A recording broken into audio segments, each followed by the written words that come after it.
Olá, é sempre bom ter todos vocês aqui nessa audiência. Obrigado pelo carinho. Está começando agora o Ronda na TV, um programa que informa você com precisão, jornalismo prático e que a comunidade precisa é aqui no Ronda. Brigadão pelo carinho de todos mais uma vez.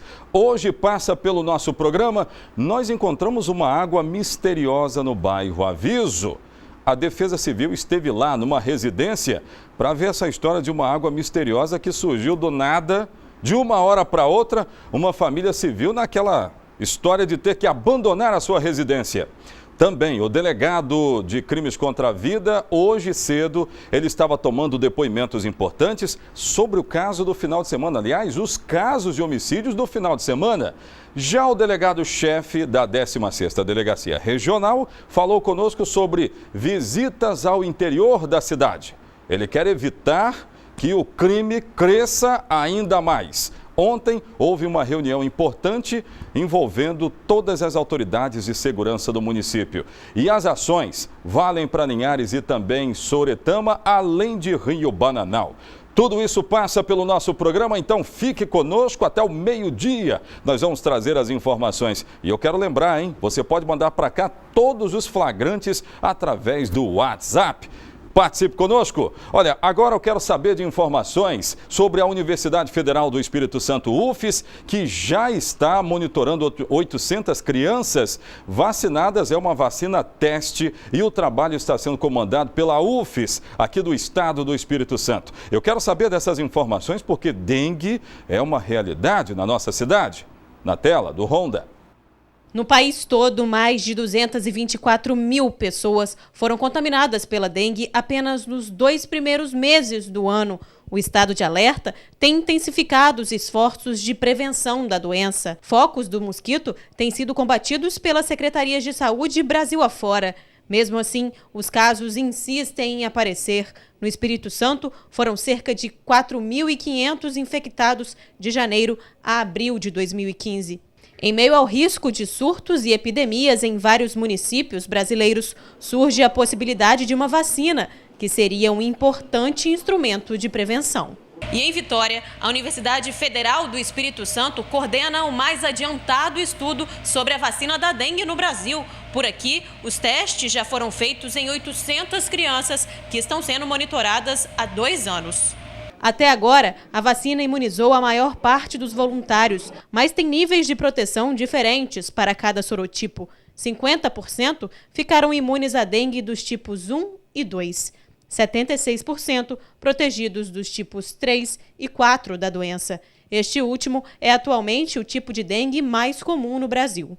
95% das crianças vacinadas não tiveram casos graves da doença e 80% não precisaram ser hospitalizadas. A pesquisa é desenvolvida aqui no estado pelo Dr. Reinaldo Dizzi, do Núcleo de Doenças Infecciosas da UFES. Os testes, feitos há anos em cerca de 20 mil pessoas na América Latina, ainda não chegaram ao fim.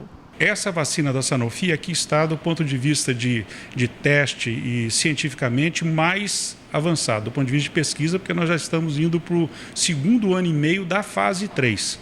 Eu acredito que mais 1 ano e meio nós já tenhamos alguma ideia se haverá necessidade de reforço, se essa imunidade que nós vimos no estudo inicial, essa proteção, se ela se mantém ao longo do tempo, e isso só é possível acompanhando os pacientes que foram vacinados.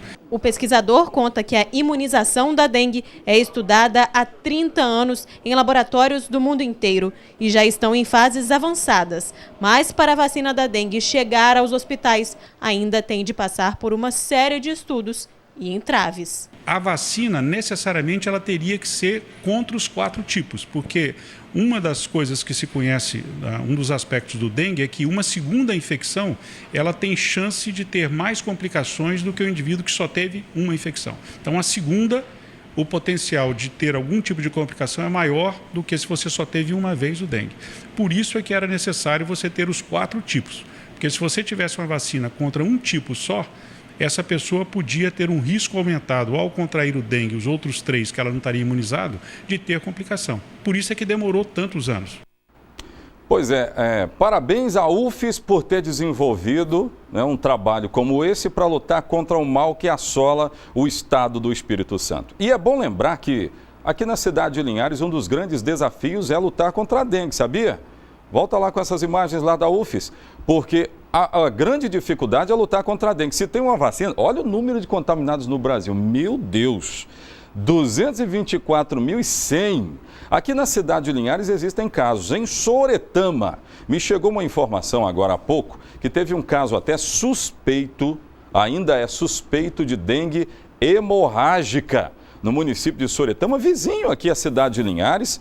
E olha lá o número de infectados em 2015, ó. Só no Espírito Santo, mais de 4.000 pessoas. E aí tem números de Linhares, tem números de Soretama, tem números de todos os lugares. Se tem uma vacina, amigo, vamos levantar a mão para o céu e agradecer, porque aí é misericórdia pura. Olha o povo lá, ó, tentando criar essa vacina e que venha rápido. Porque a cidade de Linhares, cidade de Soretama, também de Rio Bananal, precisam de uma vacina dessa, hein? Assim como a Grande Vitória, que tem muitos infectados lá. Agora, vale lembrar também, puxar a orelha de muita gente. Olha as larvas do mosquito Aedes aegypti aí, ó. Vale puxar a orelha da nossa sociedade também para o combate que é feito em casa. Tem muita gente que não tira o lixo de casa e deixa acumular o negócio. E aí os governantes precisam participar, sabe de que forma? Recolhendo o lixo das ruas. E é uma grande preocupação. Já houve casos como esses, onde berçários do mosquito foram encontrados no meio da rua, naquele acúmulo de lixo. Então, olha, pode voltar para mim aqui, porque esse é um caso grave e que é necessário ter esse tipo de combate todo dia. Na verdade, a dengue tem que se combater todo dia. Ó, daqui a pouco eu vou mostrar também um treinamento que foi feito ao Corpo de Bombeiros. Você sabe que a região noroeste aqui do estado vive essa questão de chuvas e deslizamentos. O Corpo de Bombeiros está recebendo um treinamento super especial para que possa trabalhar melhor em casos desses. A gente fica torcendo para que não aconteça, é bem verdade. E entre outras informações, daqui a pouco eu vou chamar os comerciais, já volto trazendo essas informações no Ronda. O número do WhatsApp, que já tem muita gente ligando para cá, trabalhando essa marca importante que é o programa Ronda, então 9959-8170. Você pode interagir conosco o tempo todo e dizer o que está achando do programa. Ontem eu vi lá as participações e, graças a Deus, a maioria das pessoas gostam muito do programa Ronda e acham que é uma estratégia fundamental de jornalismo para a nossa cidade. Então isso é bom, importante, muito obrigado. 9959-8170. Agora eu quero abordar uma apreensão que foi feita em Cachoeiro de Itapemirim. O GAO, Grupo de Apoio Operacional, tem feito várias apreensões em Cachoeiro. E eu já disse aqui que essa cidade, Cachoeiro, também vive um boom de crescimento. Como acontece aqui na cidade de Linhares. Diria até, os efeitos colaterais do crescimento. Foram apreendidas drogas, teve arma também apreendida nessa operação. Eu quero saber dos detalhes. A operação aconteceu na madrugada de domingo. Marcelo de Oliveira Viana, de 37 anos, foi preso em flagrante por tráfico e porte ilegal de armas. Após denúncias sobre o tráfico de drogas, a AGAU passou a investigar um veículo de cor prata, o qual foi abordado no centro da cidade, na Praça Jerônimo Monteiro. Nele, 3 ocupantes. Um desses ocupantes era Marcelo, vulgo Baby. Durante a revista, a polícia encontrou vários pinos de cocaína e várias chaves. Uma dessas chaves estava fora do chaveiro.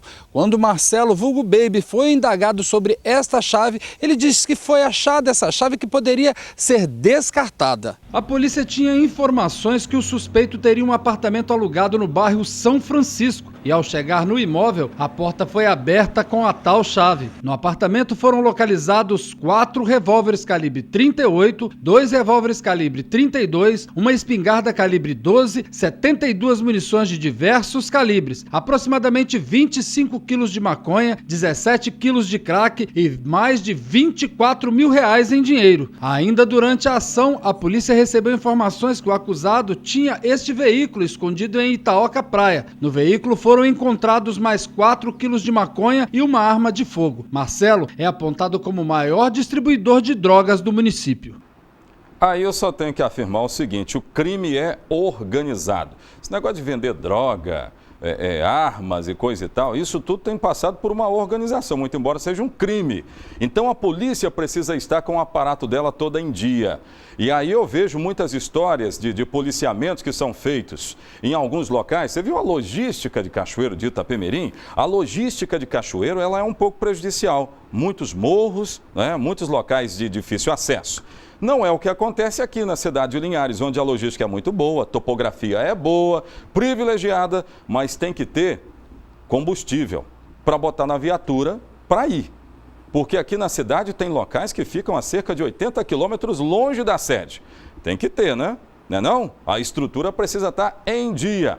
Quero mostrar agora o treinamento do Corpo de Bombeiros para a região noroeste do estado do Espírito Santo. É importante, até porque quando chove, as cidades que ficam a noroeste, é o caso de Colatina, com uma logística também meio de morro e coisa e tal, convive com deslizamentos. Se convive com deslizamentos, o Corpo de Bombeiros tem que estar bem treinado para atuar na região, não é? Foi o que aconteceu. Cerca de 30 soldados do norte e noroeste do estado participaram do treinamento. As atividades envolveram técnicas em situações de deslizamentos. A finalidade é treinar novas técnicas e equipamentos para operações em deslizamentos, a fim de garantir a segurança dos militares nesses tipos de operações. A meta é deixar os bombeiros mais preparados para situações de risco. A primeira parte do treinamento foi com a ajuda dela, a cadela Beck, da raça pastor alemão. E hoje ela não está aqui para brincar. Hoje ela está sendo utilizada para treinar os profissionais em situação de resgate. Em um teste, Beck localizou uma vítima em poucos minutos. Agora, ela recebe sua recompensa pelo bom trabalho. Por aqui, a cadela é conduzida pelo soldado Breno. Na verdade, aqui está simulando um soterramento, né? Como em Colatina a gente, em 2013, todos nós sabemos, no São Marcos, no bairro São Marcos, tivemos 8 vítimas, né? Então aqui a gente tenta simular o que vai encontrar numa situação real. Um cenário, uma vítima soterrada e o cão, numa área que ele não conhece, nunca treinou aqui, ele vai ser lançado na área para buscar a vítima, né? Então aqui a gente imita bastante uma ocorrência com vários bombeiros atrás, então isso é importante para a cadela. Então isso imita muito o cenário que a gente possa encontrar com ela, com o cão. O treinamento é inédito no estado e contou com a participação da Defesa Civil de Colatina. Essa é uma importância muito grande, esse curso ter vindo para Colatina, porque o dia a dia nosso é isso aí. Nós temos escavações com máquinas e isso daqui vai trazer uma forte segurança para a gente fazer uma fiscalização melhor nessas obras. Por exemplo, abertura de valas para colocar encanações de água, de esgoto e a proteção, como foi dito ali, mostrando a finalidade, os painéis ali que protegem o trabalhador, evitar um deslizamento e até com vítima fatal. A outra parte do treinamento simulou escavações de obras. Após o conhecimento dos equipamentos, vem a prática. O treinamento simula técnicas de resgate e de localização de vítimas soterradas. Agora é a vez dos bombeiros praticarem. O trabalho é orientado pelo capitão Sossai, que veio de Aracruz. Bom, a gente está desenvolvendo um trabalho já de alguns anos em cima de uma ocorrência que a gente atende, tem sido acionada em torno de 2 vezes por ano, alguma unidade nossa tem sido acionada para atender esse tipo de ocorrência. É especificamente aquela ocorrência em que está sendo feito um trabalho com a máquina num ambiente urbano normalmente, abrindo uma vala ou para fazer o reparo de uma tubulação de esgoto ou para passar uma nova tubulação, o que seja. E acontece um deslizamento e o soterramento de um trabalhador dentro dessa vala. Por vezes a gente tem sido acionado ou para fazer a recuperação do corpo ou para resgatar a vítima, o trabalhador que está ali dentro ainda com vida. Então o trabalho que a gente está desenvolvendo é exatamente como fazer esse salvamento e esse resgate com segurança. Vale a pena ressaltar que é um trabalho inédito. A gente encontra muita literatura nacional, mesmo internacional, que diz respeito à prevenção do acidente, né? Existe legislação brasileira que diz respeito como que esse trabalho deve ser feito. O trabalho é de escavação, mas uma vez que acontece o acidente, como é feito esse resgate é um trabalho inédito que a gente está desenvolvendo no Espírito Santo e, repito, a gente procurou bastante coisa e não encontrou nada na literatura nacional. Então a gente tem buscado esse conhecimento fora e está implementando esse conhecimento aqui no Espírito Santo. Muito até em função porque em 2008, em São Mateus, ocorreu um deslizamento desse e houve um segundo deslizamento enquanto a equipe do resgate estava trabalhando. E nessa ocorrência a gente perdeu tanto o trabalhador quanto o bombeiro que estava no interior da vala fazendo o resgate. Então, para que isso não se repita e para que a gente consiga atender essas ocorrências que nós temos sido demandados de maneira segura, tanto para a vítima que já está lá presa, soterrada, correndo ali um risco de morte, quanto para o bombeiro que está fazendo o salvamento, que a gente consiga atender de maneira rápida, eficiente e, acima de tudo, com segurança. Todas as técnicas utilizadas durante o treinamento são importantes para situações de deslizamento, como o desastre que aconteceu em dezembro de 2013. 8 pessoas morreram soterradas em Colatina. A preocupação ela gira exatamente em torno daquelas ocorrências que são menos comuns, menos rotineiras, que envolvem um grau de complexidade um pouco maior. Normalmente são aquelas que você treina um pouco menos e aquilo que você está treinando menos é exatamente onde o acidente pode acontecer. Então esse é um tipo de trabalho que ele é extremamente extenuante para quem está trabalhando, é difícil, normalmente está chovendo, está molhado, é muita terra, muita lama, é um espaço apertado e acontece pouco. E é exatamente aí que a gente tem que se preparar bastante para que não ocorra um acidente, o que não é inédito, né? Infelizmente aconteceu com a gente e quando a gente busca na literatura internacional a gente vê que é comum acontecer um segundo deslizamento e acaba que as equipes de resgate que estão prestando socorro acabam se tornando também vítimas. Então você tem uma fatalidade dupla, né?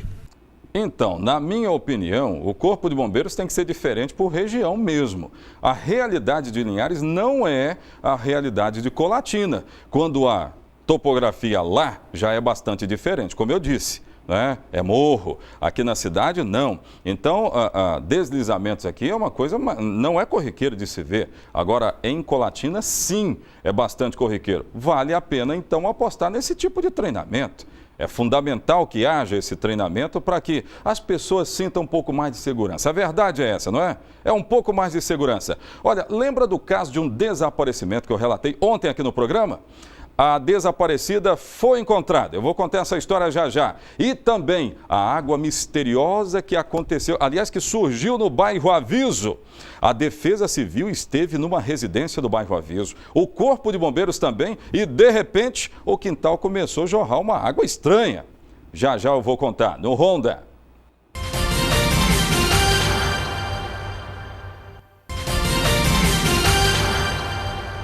Vamos lá, de volta para a segunda meia hora do nosso programa. Agora eu quero trazer mais informações policiais, de segurança e afins. Diria eu aqui no nosso programa Ronda na TV. Daqui a pouco eu vou mostrar a água misteriosa, um caso de desaparecimento também que chamou a atenção da polícia e uma reunião de segurança aconteceu ontem na 16ª Delegacia Regional. Sabe qual era o assunto abordado lá? Era justamente a questão que nós começamos a falar aqui desde a semana passada, que fala sobre o interior. E o foco do final de semana no setor de polícia qual foi? Foi o interior. 2 homicídios foram registrados lá. A polícia quer evitar esses casos. Daqui a pouco a gente vai trazer. Antes eu quero saber de vítimas capixabas que estavam no Nepal e aquele terremoto lá, hein? Mais de 2.000 mortes foram constatadas num país que é visitado por muita gente. E entre os visitantes estão capixabas. No Ronda.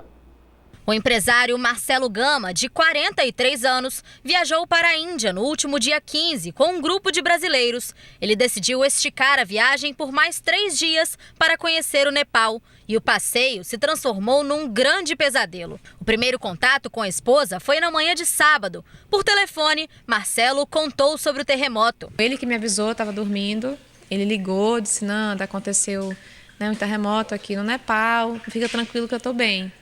Então, assim, para mim foi um susto, principalmente depois que eu vi as imagens, mas eu sabia que ele estava bem, que ele não tinha sofrido nada, o que era um alívio também. As fotos mostram o templo que Marcelo havia acabado de visitar. A construção foi abaixo. O empresário ainda fez o registro de um homem sendo socorrido. E estava todo mundo na rua com medo de voltar para casa. E o cenário era de terror, assim. Mas ele o tempo todo tentando te tranquilizar. Não, tentando me tranquilizar. E assim, na verdade, ele é emocionado com a situação do país mesmo, né? Eu sabia que ele estava bem. Mas ele estava vendo cenas que iriam marcar ele para o resto da vida. Além do susto e do medo, o que ele presenciou lá foi muito forte, né? A viagem de Marcelo estava programada para terminar nesse domingo. E por isso mesmo, a passagem aérea de volta para casa já estava comprada. A previsão é que ele chegue à Vitória ainda nesta segunda-feira. E a família está bastante ansiosa para esse reencontro. Nossa, eu não vejo a hora de abraçá-lo. Acho que eu nem quero dizer nada, assim. Eu acho que eu quero abraçá-lo. Eu sei que ele vai chegar muito cansado, vai querer descansar, mas que a gente sabe que é um recomeço, né? Assim, querendo ou não, você repensa tudo, você revê prioridades da vida, você vê que num instante você pode não estar mais aqui. Então, eu acho que é para a gente tomar isso até como exemplo, como lição, para a gente pensar em reconstruir, em recomeçar de forma com mais sabedoria mesmo, encarar a vida com mais felicidade, com mais sabedoria. A capixaba Camila Redins, de 32 anos, mora em Londres. No dia 12 de abril, partiu para o Nepal. Era o sonho da jovem conhecer o país. Camila conheceu os templos históricos dias antes do terremoto, mas logo partiu para o interior. No sábado, as últimas mensagens. Camila manda fotos e se despede bem-humorada da família. A 200 quilômetros da capital do país, não imaginava o tamanho da tragédia. Ela falou que viu um país destruído, pessoas com semblante extremamente tristes, acho que não poderia ser de outra maneira, pessoas precisando muito de ajuda, porque é um país que não é rico, né? Um país pobre, e as poucas coisas que eles tinham já não existiam mais. Foram dias de muita angústia. A família só voltou a ter notícias da jovem na manhã desta segunda-feira. Uma mistura de alívio e impotência. Na hora que tocou o telefone, que eu olhei e que eu vi que tinha um retratinho dela em cima e que a página do meu telefone estava diferente da brasileira, eu respirei fundo e falei, gente, é Camila. Aí quando ela falou, ei mãe, aí as lágrimas voltaram.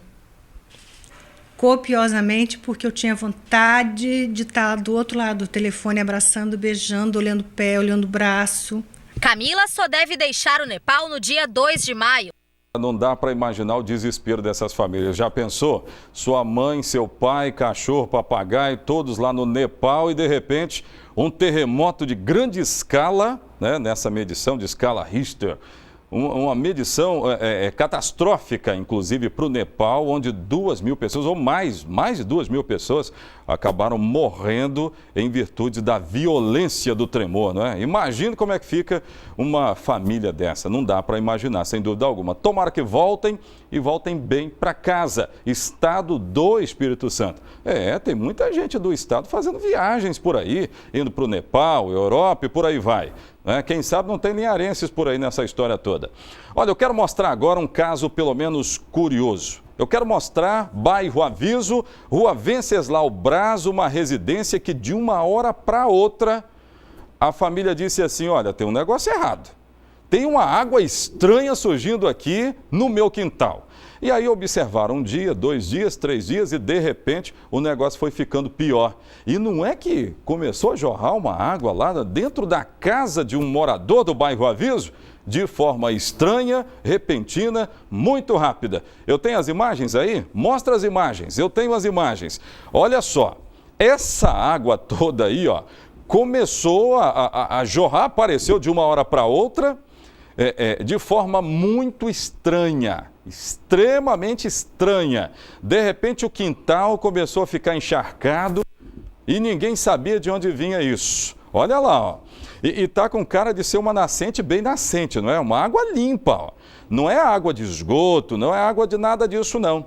Mas foi de uma hora para outra que tudo aconteceu e essa família está morando aí há muito tempo. Nada disso tinha acontecido. Aí você vai me perguntar assim, mas o que é que poderia ter tido de explicação nessa história? Olha, num primeiro momento, nenhuma. A família ficou amedrontada. Amedrontadíssima, inclusive. Isso aí é no endereço da rua Venceslau Braz, no bairro Aviso, onde os moradores ficaram se perguntando. Teve curiosos, Corpo de Bombeiros, Defesa Civil, todo mundo foi lá para ver o que estava acontecendo nessa residência aí, ó. Por isso, título muito bem feito, água misteriosa no bairro Aviso. Muito embora limpa, né? A gente conhece a água quando é limpa. Isso é água de lençol freático, sem dúvida alguma, né? Agora, como surgiu numa casa onde tem moradores há muito tempo, isso aí eu não sei explicar de jeito nenhum. Mas olha aí, ó, a água descendo, ó. E descendo bem, ó, né? De repente até uma sugestão para as pessoas lá, pode jogar para mim. De repente uma sugestão, porque vai que dá um pocinho artesiano ou algo dessa ordem nessa casa, nessa região, nesse quintal.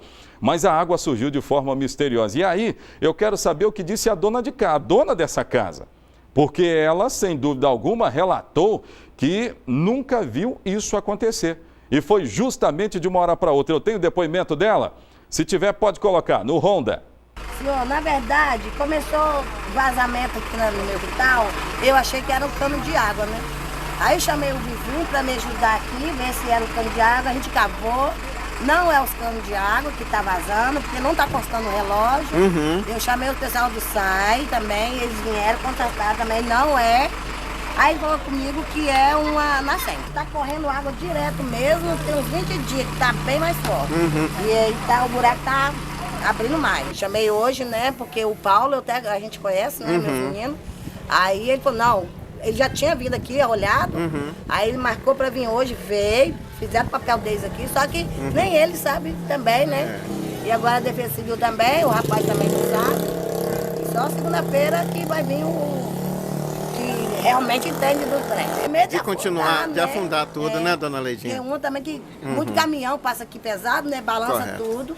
E eu não sei se tem algum buraco aqui debaixo do barraco. Pois é, se passa um caminhão lá nesse terreno desse jeito, seguramente vai ficar atolado, né? Porque você viu lá, a água não parava de jorrar, né? A água ficava de forma sequencial e continuava a jorrar no quintal desta moradora da rua Venceslau Braz. Já pensou um negócio desse? Agora, o que diz a Defesa Civil, hein? A respeito desse surgimento dessa água de forma muito repentina na rua Venceslau Braz. E eu quero saber, a Defesa Civil também falou, não é? Eu já tenho aí a Defesa Civil? Me dá lá a Defesa Civil que fala a respeito dessa água misteriosa que surgiu na rua Venceslau Braz, num quintal. Não teve cano não, hein? Você viu lá? Só relembrando, recapitulando. A moradora disse, não teve cano estourado, não teve nada disso. Eles, num primeiro momento, imaginaram que seria esse o problema, mas de repente não era. E a água simplesmente surgiu. Me dá a Defesa Civil, no Honda. Então, como os representantes de bombeiro também, o Paulo explicou, também é novo para mim, mas a princípio é preocupante, né? E eu estou oferecendo aqui a família agora, que nós vamos levar eles para um local adequado, para eles não estar dormindo esse final de semana. E segunda-feira, na parte da manhã, a gente vai fazer uma análise mais clínica, né, com um técnico mesmo dessa área, para podermos não deixar risco nenhum, né, para essas famílias. Mas nós vamos estar cedendo um local para eles. Se eles não quiserem ir, é a opção deles, mas que a minha orientação é deles não dormirem nessa casa nesse final de semana até a gente ter uma avaliação concreta. Segunda-feira já marquei, 8 horas da manhã vou estar aqui com eles, com a família, com o técnico profissional da área, para analisar realmente o que está acontecendo, porque pelo que eu conversei com a moradora, nunca existiu esse problema. Então, assim, mas como é preocupante a gente lidar com vidas, então é melhor você pecar pelo excesso, né? Então, a minha orientação, que eu estou avisando eles hoje, é para não dormir esse final de semana nessa casa. Vamos arrumar local. Se eles não quiserem ir para casa de um parente, vai ficar a opção da família. Mas que para eles dormirem aqui, não. Mas como assim não querer, né? Vai virar peixe? Porque desse jeito aí, se insistirem, seguramente vai dar um alagamento muito maior.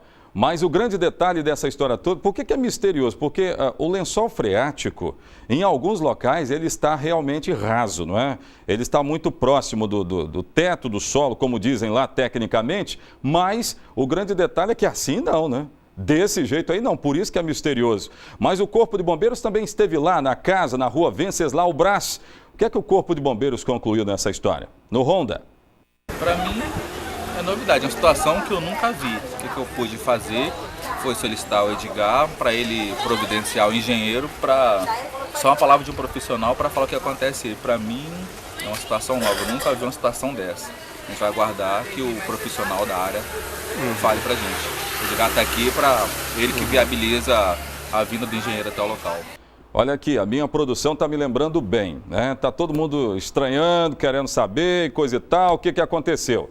Mas tem que saber mais detalhes a respeito dessa área e como ela foi ocupada, né? Eu não sei o que surgiu ali, o que tinha ali antigamente, se tinha uma nascente lá, não sei o que pode ter acontecido. Mas o grande detalhe é que foi muito estranho, tem que ver se não era área de preservação também. Muitas ocupações foram feitas em terrenos inapropriados, mas não é só aqui na cidade, não. Em outros locais do estado e do Brasil também. Daqui a pouco eu vou voltar, eu quero saber do delegado-chefe da 16ª Delegacia Regional. Ontem teve uma reunião importante lá envolvendo a comunidade. Aliás, autoridades, não é? A partir de agora, a comunidade vai ser acionada para evitar a violência no interior. Volto já com essas informações. Pois é, olha quem está conosco, o doutor Oswaldo Ambrosio, que eu disse para ele que ele não pode faltar ao programa porque é meu copiloto. Tudo bem?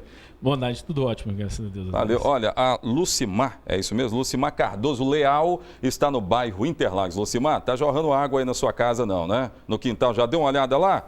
É bom dar uma olhadinha, hein? Do jeito que tá aí, lençol freático e coisa e tal, área de preservação, dá uma olhada. Muito obrigado pelo carinho seu e de todos os moradores aí do bairro Interlagos. Olha, a abordagem aqui com o doutor Oswaldo tem base numa matéria que foi vinculada ontem no nosso programa, que fala sobre uma determinação de agora, visa que, aliás, reza, afirmando que todas as pessoas envolvidas na Lei Maria da Penha, os agressores, é claro, eles vão ter que pagar as custas do Estado no atendimento, quando o assunto é o atendimento à vítima. E aí é mais uma continha a se pagar, não é? E por isso, doutor Oswaldo Ambrosio, justo, legal, onde é que está escrito? Inconstitucional, constitucional, me diga. Na verdade, isso já é uma praxe, Florencio. Já existe, é? Todos os processos, os acusados, caso venham a ser condenados, eles pagam custas processuais. Então não tem novidade nenhuma. O que muito me assusta, Osés, é o seguinte, está criando-se uma rivalidade, guerra do sexo. Tem muitas pessoas falando da legislação sem conhecer. Está se demonizando a Lei Maria da Penha. Tem pessoas que não conseguem mais nem ouvir falar em Maria da Penha. Hoje já não é o caminho você criar esse monte de mecanismo e pegar os números que revelam que as mulheres estão morrendo mais. Então, de repente, esse não seja o caminho, doutor? Seja outro? Eu acredito que não. Eu vi uma reportagem alguns meses atrás de uma ministra do STJ dizendo o seguinte, não se fala mais em quantas mulheres morreram, se fala em como resolver o problema, em pacificar os meios, em fazer a justiça. Aí nós temos a justiça reparadora, né? Melhor do que você punir o agressor, muitas das vezes, Osés, é você conscientizar o agressor de que a conduta dele foi inadequada para que ele não saia de dentro da sua casa, para que a família não seja destruída, para que os filhos não fiquem desamparados. Agora, no caso de ter que pagar, doutor, existem valores determinados? O senhor já deu uma olhadinha lá? Não, olha Ou só. Essa determinação Isso é comum, nova... isso é comum de todos os processos. É assim desde de 1942, né, da época do Código de Processo Penal. Então o negócio é velho. Eu não sei por que levantaram agora. Eu acho que é para fazer oba-oba, Zé. É para vender, é manchete de jornal, sinceramente. Porque em todos os processos, salvo se a pessoa declarar que não tem condições, que é pobre na forma da lei, e aí o juiz isentar do pagamento de custas processuais na forma da 1060/50, artigo 4º, é que ele, mesmo condenado, fica isento, a condenação fica suspensa por força do artigo 12 da lei que eu acabei de citar. Então não se tem nada de novo, está se demonizando a questão da Lei Maria da Penha, estão prestando, na verdade, um desserviço. Essa lei, se bem aplicada, ela pode ajudar muito essa questão da violência com relação às mulheres, mas eu já disse, tem que ser combatida a violência como um todo, a violência no seio da família, não é só a violência contra a mulher. O que se vale, Osés, mais é a vida do homem ou é a vida da mulher? Eu creio que a discussão é a vida, a pacificação dos meios. A Lei Maria da Penha, ela deve discutir a violência familiar. Né? Pelo menos essa era a primeira proposta, mas depois o negócio descambou para o lado feminino, o lado mais frágil, concorda? Não sei se é o lado mais frágil, mas para o lado feminino. Eu acho que os políticos, os oportunistas de plantão, não perderam essa oportunidade de fazer a sua plataforma política. E até mesmo, muitas das vezes, de enganar aquelas mulheres que não têm consciência do que significa essa legislação, da conquista que a mulher teve com essa legislação. Ela está sendo mal aplicada, Osés. Não tem que falar em violência só contra a mulher, tem que se falar em violência no seio da família. E combater a violência no seio da família. Da família, porque... Em suma, para a gente fechar. Eu aprendi, Osés, na escola, que a família é o pilar da sociedade. E eles estão colocando como se a mulher substituísse a família como um todo. Eu acho que ela é uma parte, ela é integrante. O filho, o esposo, todos eles devem ter a devida atenção, Osés. Porque do jeito que eles estão fazendo... é proteção, né? Porque é uma medida protetiva. Protetiva. Né? Olha só, nós temos homens que são frágeis, que são mais sensíveis do que uma mulher. Isso é inegável por conta da sua questão cultural. E por que eles não merecem proteção? Eles têm que apanhar no rosto da sua esposa? Eles vão ter que ser afastados? As questões familiares agora vão ter que ser discutidas no âmbito criminal? Eu discordo, Osés. Eu acho que isso tem que ser debatido, tem que ser discutido, nós temos que criar mecanismos, o Estado tem que dar assistência, tem que atender essa família depois do problema instalado. Houve a violência doméstica? Houve a violência praticada no seio da família? Vamos tratar isso de forma profissional. Vamos chamar profissionais da saúde, profissionais da saúde mental. Talvez seja um distúrbio mental de um e de outro. Cadê a assistência? É isso que eu peço. Então, doutor, para a gente fechar, já existia cobrança, não é nenhuma novidade? Não, ela é mais velha do que o Código de 1942. Então vocês vão enganar outro, tá? Vocês vão enganar outro, porque me enganaram. Porque se já existia, para que ficar ventilando um negócio desse? Para que ficar ventilando? Vendendo abacate, melancia e podre ainda. Olha, eu quero trazer informações aqui nessa câmera, eu quero agora trazer informações do delegado-chefe 16ª Delegacia Regional da cidade de Linhares. O negócio é o seguinte, ele falou a respeito de assalto a ônibus, eu vou trazer já. Antes, porém, aquela história que eu levantei na última sexta-feira das comunidades, o interior e a sua violência. Eu conversei hoje com o delegado e ele falou a respeito disso. Falou a respeito dessa violência do final de semana e traçou alternativas, visitar as comunidades. Vamos colocar no Ronda. Nós tivemos o primeiro encontro, foi de forma rápida, que nós estamos já marcando uma reunião de maior extensão para nós orientarmos mais uma vez os produtores rurais à questão da segurança quanto à contratação da mão de obra. A fase da colheita está chegando, já está em evidência e, como nós fizemos no ano passado, essa orientação é para a segurança deles mesmos. Alguns ainda se omitem a fazer o cadastramento desses trabalhadores, oriundos da Bahia, de Minas Gerais e outras localidades. A Polícia Civil e a Polícia Militar se prontifica a fazer esse levantamento, porque é segurança para eles e, óbvio, para nós também. Porque muitos deles, o uso de entorpecente ou de álcool, vêm para a comunidade praticar outros delitos. Mas também o próprio agricultor é uma vítima potencial. Agora, como é que vai ser a postura da polícia num foco direto? Ela vai estar na comunidade, ela vai chamar a comunidade para conversar? Como é que ela pretende fazer isso? Nós optamos dessa vez pelo seguinte, o ano passado nós fizemos as reuniões e nós escolhemos um local e tentamos trazer os agricultores, tivemos pouca presença. Então nós estamos decidindo nós sairmos e irmos visitar as comunidades. Fica mais fácil para o agricultor se deslocar na sede da sua comunidade. Então nós vamos, a partir da semana que vem, já marcar as primeiras reuniões e vamos passar a visitar todas as comunidades, mas com o mesmo foco, o cadastramento dos trabalhadores. É extensivo para Rio, Bananal e Souretama? Sim, com certeza, porque eles fazem parte também da 16ª Regional. Olha aqui, eu tenho imagem de um assalto, o último assalto registrado contra ônibus da aviação Joana d'Arc foi no bairro Aviso. Eu tenho as imagens, mostra lá para mim. As imagens foram liberadas pela própria aviação Joana d'Arc, olha lá. É sempre o mesmo cenário, né? A gente poderia usar um só e falar de todos, mas não, ó. Aí, ó. Os caras entrando dentro do ônibus, a trocadora já ficou assim, ó. Já ficou meio lá, meio cá, meio barro, meio tijolo. Daqui a pouco eles vão anunciar assalto. É impressionante. E, aliás, olha lá, ó, pulando roleta, é assalto, chegaram chegando e a trocadora não tem nada o que fazer, né? Não tem nada, não pode reagir, porque a maioria são menores e eles estão armados, sim. Estão armados. É para fechar o programa, porque amanhã eu quero voltar com este assunto e quero saber também da delegacia aqui da cidade. Quantas prisões foram feitas? Eu quero saber de tudo isso. Amanhã, então, no nosso programa, o Ronda fica por aqui. Você vai ficar com a edição nacional do nosso jornalismo. Tenham todos uma ótima tarde.